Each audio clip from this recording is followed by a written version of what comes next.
Let me tell you a story about a beer company called BrewDog who scaled far too fast.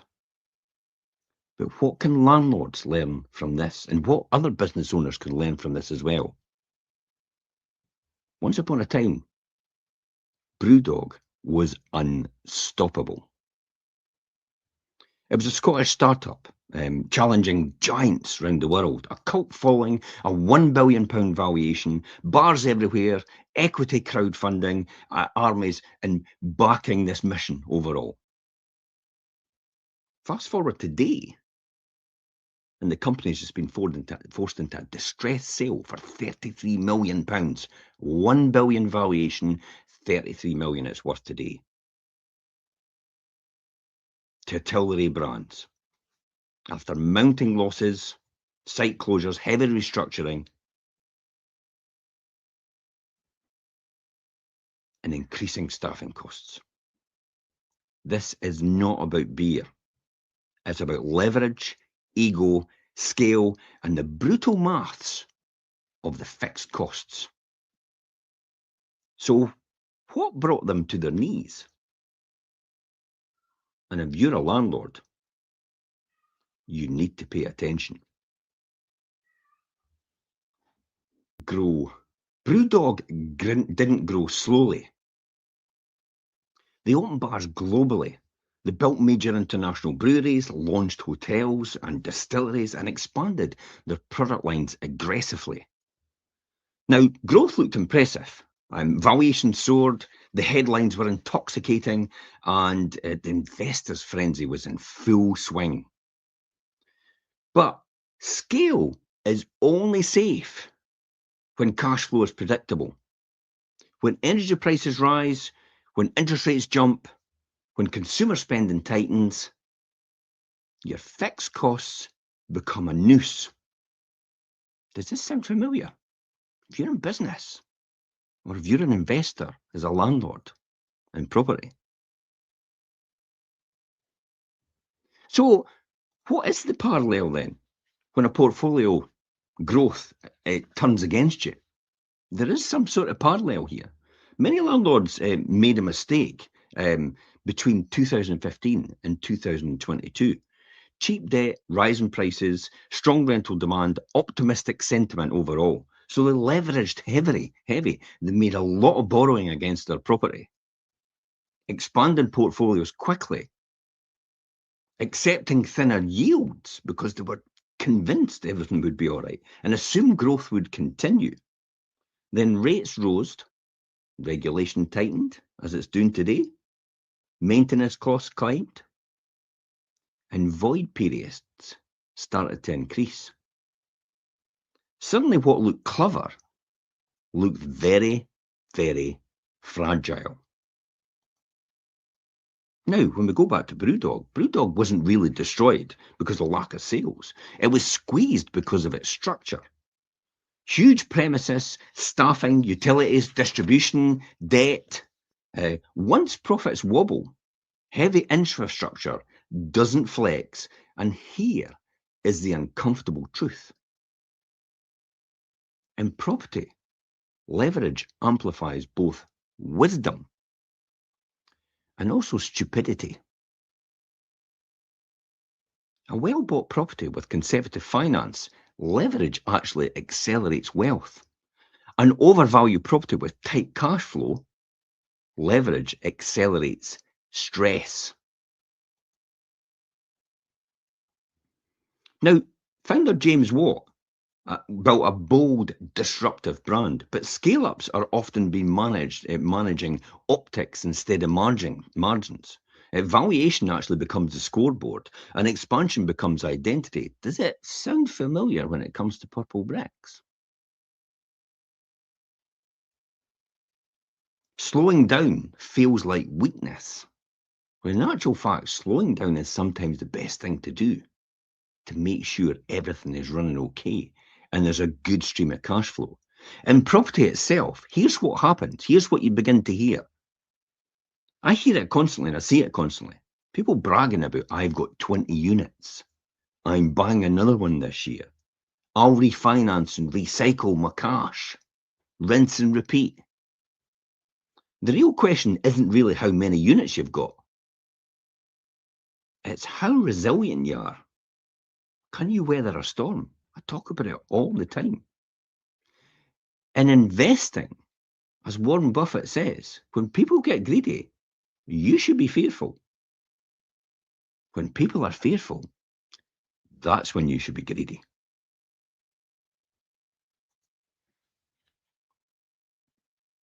The craft beer market started to cool.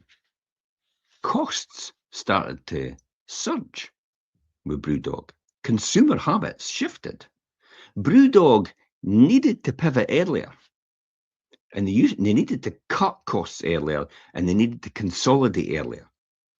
In property, if you take that example, if rates rise, just adjust strategy. If compliance increases, increase margins. You have to do a lot of work. EPCs, more legislation,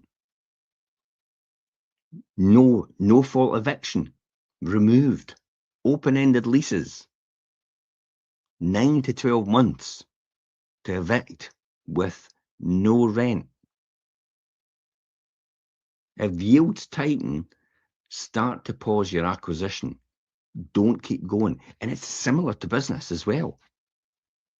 It may sound sexy and it may sound really good to everybody else, but what are you really doing it for?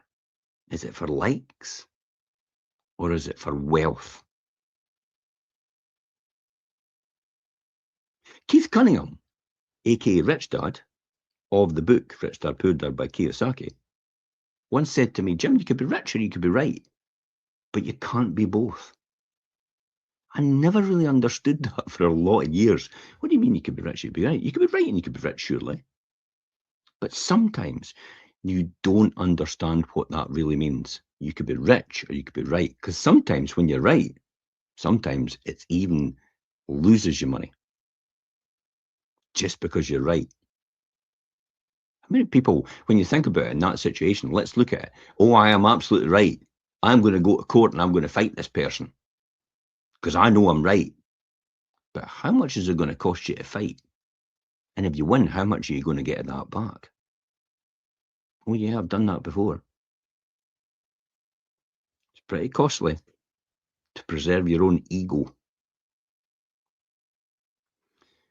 The investors who survive long term are not the boldest.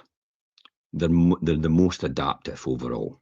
That's clear. That's the message you've got to understand out here. So here's 5 lessons for landlords. Cash flow is king, not valuation. Paper gains don't pay rising mortgage interest. Don't let your ego dictate your expansion. Growth should serve security, not status. And definitely avoid the thin margins. You've got nowhere to go with that. If you have one rate rise and you've not got a fixed rate and you're on a tracker, or you're on a variable rate, God forbid, you're in trouble. You're wiped out and you're exposed completely.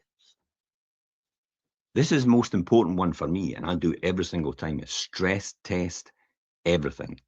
What happens if your rent falls 10%? What happens if you have a void where nobody's in the property and you're not earning rent? What happens if your interest rates go up? How far do your interest rates need to go up before you have a problem? 6%, 7%, 8%, 9%, 10%, 12%, 15%? Can it go that much before you have to think about, is your margins going to tolerate that? That's what stress testing is all about. If you have 3 voids at once, in other words, 3 properties are not earning money at once, can you survive? Do you have money for that? If you have something major that needs to be done, like a repair or an improvement, can you do it? The roof, the heating system, the electrical standards are upgraded. That's the one that catches you all the time. EICRs, every 5 years. And the electrical standards are set higher and higher each time. And each time you have to get improvements done when your EICRs get done. That's what you have to understand. The final one in these 5 is scale when strong. Consolidate when you're uncertain. There's no shame in strengthening your foundations. It is key and fundamental. No one's going to come to your rescue if it all goes wrong. Again, don't do it for likes. I often see people boasting about this on social media. I still don't understand why they're doing it. What are they trying to achieve? It doesn't make no sense. It doesn't make sense at all. So what is the brutal business truth out of this? BrewDog scaled like a global drinks giant, but it operated in a volatile premium niche market. High overheads plus changing market conditions plus leverage pressure equals a forced sale. Property is no different, remember. Overexposure during good times creates vulnerability during bad times. Overexposure during good times creates vulnerability during bad times. So what's the bigger question we've got to think about this then? Are you scaling or are you building resilience? There's a huge difference. One chases size, the other builds durability. And in certain markets, durability wins every single time. I do that every single time. If you're a landlord and wondering whether to exit, consolidate, review, or double down, strategically the answer isn't really emotional, it's structural. Make decisions based on cash flow, risk tolerance, and long-term sustainability, not momentum. That's not what's key here. You've got a lot of time probably to go. When people ask me, are you buying any more? Yeah, I could wait. I could wait. Happy to wait. You build reserves, you build cash, you build durability, and you just wait for the right opportunity. And then when it comes along, that's when you act. That's all Warren Buffett did. Berkshire Hathaway. That's all your fund managers do. Make decisions based on cash flow, as I said, and risk tolerance, not momentum. When the market shifts, the overextending gets squeezed first. Definitely. Always, and here's the always. If you want to know whether to exit, review or double down, with the Renter Reform Act or the Housing Bill Scotland Act coming in, there's a link in here to watch where I give the example of whether you should exit, review, or double down. Just click on that link whenever you want. And that'll give you a real good insight into what's going on right now. If you'd like to have a chat about your position, please feel free to reach out. There's nothing in it for me, really. This is just knowledge and information that I've built over the years. And I see so much similarity between what the BrewDog situation is and how people build their portfolio and where things could go disastrously wrong. So you can message us direct. There's details on the post. You can reach out to our team as well. Until next time, guys, I'm Jim Parker for 5 Properties TV. I hope you got some value out of this.